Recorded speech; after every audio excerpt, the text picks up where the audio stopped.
നമസ്കാരം. Farm information bureau കാർഷിക വാർത്തകളിലേക്ക് സ്വാഗതം.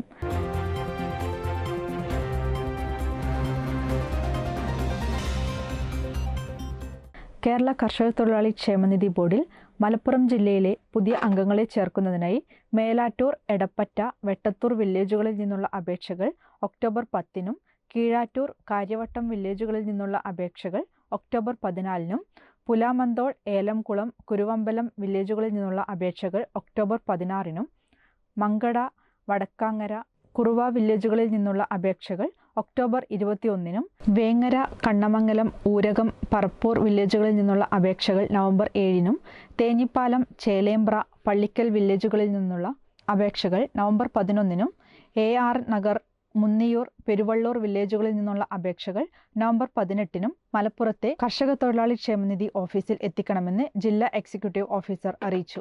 വെള്ളായണി കാർഷിക കോളേജിലെ ഇൻസ്ട്രക്ഷണൽ ഫാമിൽ നിന്നും ഇന്ത്യൻ തേനീച്ചയുടെ കോളനികൾ കൂടൊന്നിന് 1400 രൂപ നിരക്കിലും മണ്ണിര കമ്പോസ്റ്റിന് അനുയോജ്യമായ യൂട്രിലസ് ഇനത്തിൽപ്പെട്ട മണ്ണിരകൾ 100 ഗ്രാമിന് 100 രൂപ നിരക്കിലും കോമാടൻ, വെസ്റ്റ് കോസ്റ്റ് ടോൾ എന്നീ തെങ്ങിൻ തൈകൾ യഥാക്രമം 130, 120 രൂപ നിരക്കുകളിലും എല്ലാ പ്രവൃത്തി ദിവസങ്ങളിലും സെയിൽസ് കൗണ്ടറിൽ നിന്നും വിപണനത്തിന് ലഭ്യമാണ്. പ്രവർത്തന സമയം രാവിലെ 9 മുതൽ വൈകിട്ട് 4 മണി വരെയാണ്. കൂടുതൽ വിവരങ്ങൾക്ക് 0471 2383 572 അല്ലെങ്കിൽ 8848 277 എന്നീ ഫോൺ നമ്പറുകളിൽ ബന്ധപ്പെടുക.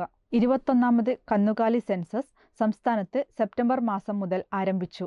നമ്മുടെ കന്നുകാലി സമ്പത്തിനെ മെച്ചപ്പെടുത്തുന്നതിനു വേണ്ടിയുള്ള പദ്ധതികൾ നടപ്പിലാക്കുന്നതിനു വിവരശേഖരണം അത്യന്താപേക്ഷിതമാണ്. കണക്കെടുപ്പിനായി സെപ്റ്റംബർ 2 മുതലുള്ള ദിവസങ്ങളിൽ മൃഗസംരക്ഷണ വകുപ്പിൽ നിന്നും നിയോഗിച്ചിട്ടുള്ള എന്യൂമറേറ്റർമാർ സംസ്ഥാനത്തെ 1,06,00,000 വരുന്ന വീടുകളിലും സ്ഥാപനങ്ങളിലും സന്ദർശനം നടത്തി വളർത്തുമൃഗങ്ങളെ സംബന്ധിച്ച പ്രധാന വിവരങ്ങൾ ശേഖരിക്കുന്നതാണ്. കാർഷിക വാർത്തകൾ കഴിഞ്ഞു. നമസ്കാരം.